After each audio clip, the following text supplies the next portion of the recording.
Драги ученици, добре дојдовте во училница на час по македонски јазик.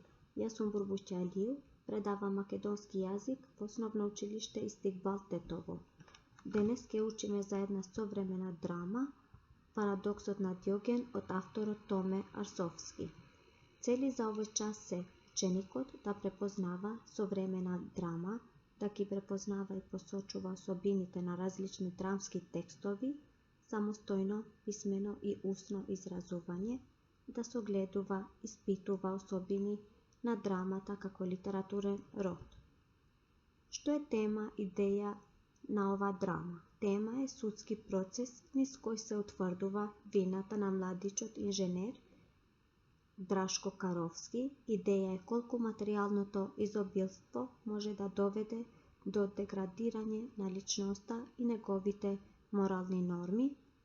Време и место каде се одвива дејството.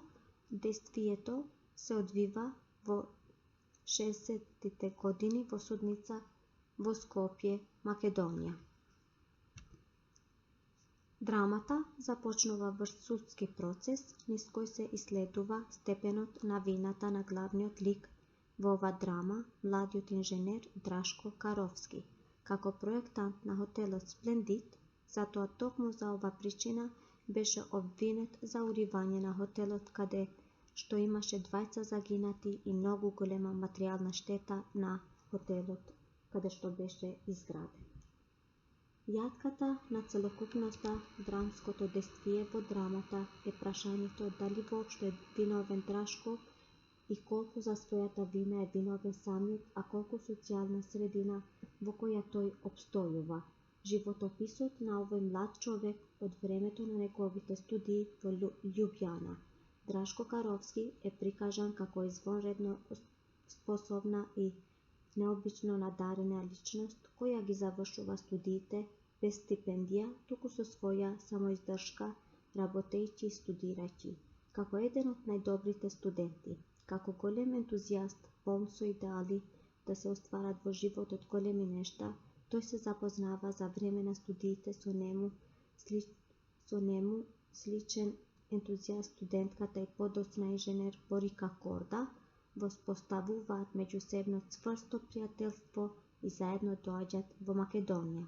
Драшко, меѓутоа, не се жени за неа, туку за една слободна жена која е на работ да се проституира и тоа од некој свој исконски хуманистички порив неа да ја спаси, но тоа за него не покажува фатално. Тој брак го отуѓува не само од неговите најблиски, туку и од самиот него.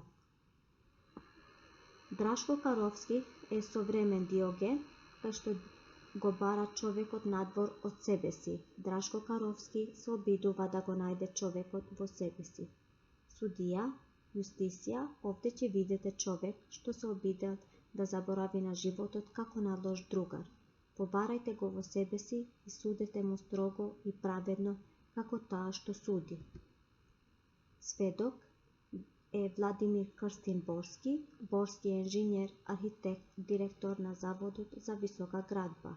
Како постар од него, го советува и го сака Драшко, му изготвува решение за работа уште пред Драшко да си дојде.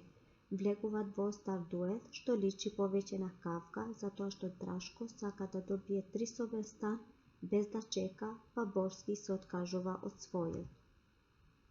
Друг сведок е Јордан Галевски, градежен палир, бранителот. Пишувавте ли изјави за тие 10 дена?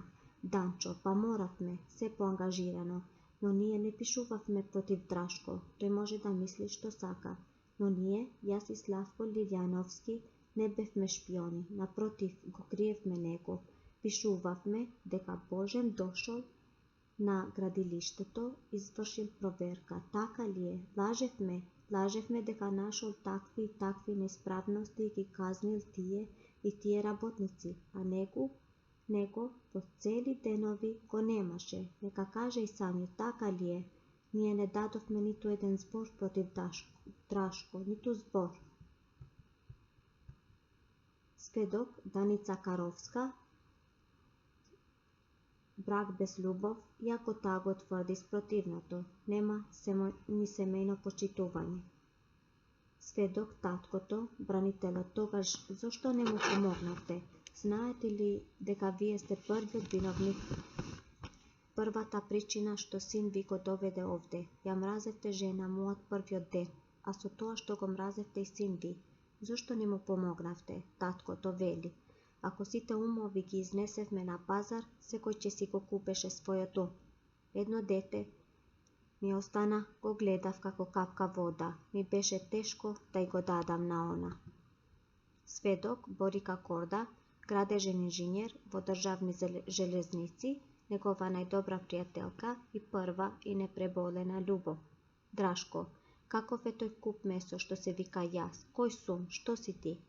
Борика: јас сум жена, ти моје око, мој плен, мој бог. Сведок Кондарко: тоа е наш Корбизие со фантастични перспективи, ќе речам човек на игнината. Тој треба на ова земја. На ова земја многу и треба, такви луѓе се ретки. Сакам да повторам, човек живее и работи и греши, но овој човек треба да го чувате. 40 години сум инженер, но јас му симнувам шапка. Тоа се златни раце, златен талент. На ова земја требат многу такви луѓе, тоа сакам да го кажам. Оставете го минатото, минатото е крадец, што не може ништо да се даде, а може да ја украде убавата иднина. Тоа можам да кажам, чувајте ја иднината. И завршен дел, како на крај може да конклудираме дека дали е виновен или не Драшко Каровски, всушност да, главниот лик во оваа драма е виновен, бидејќи беше неодговорен со работата и ситуацијата го доведе до таму, каде што имаше и смртни случаи. Секој треба да си го добие заслуженото, затоа што имаше и судски процес. Оваа драма всушност не соочува со моралните кризи на младиот човек и на младото општество, со неговата одговорност за тоа што стори вина, но и за тоа што не нашол сили да ја спречи несреќата. Целата драма, Парадоксот на Диоген, е структурирана така за да го објасни сложениот и комплексен лик на Драшко Каровски како единка, но како и продукт на социјална средина и социјалните ситуации кои го обкружуваат и во известна смисла го определуваат неговиот живот. Може да констатираме дека драмата е како материјално изобилство и станува причина за деградирање на основните морални норми. За домашна задача, вие, драги ученици, треба да ја пишувате во вашите тетрадки анализа на драмата Парадоксот на Диоген, што го обработивме денес. Ви благодарам на вниманието и ви посакувам успех.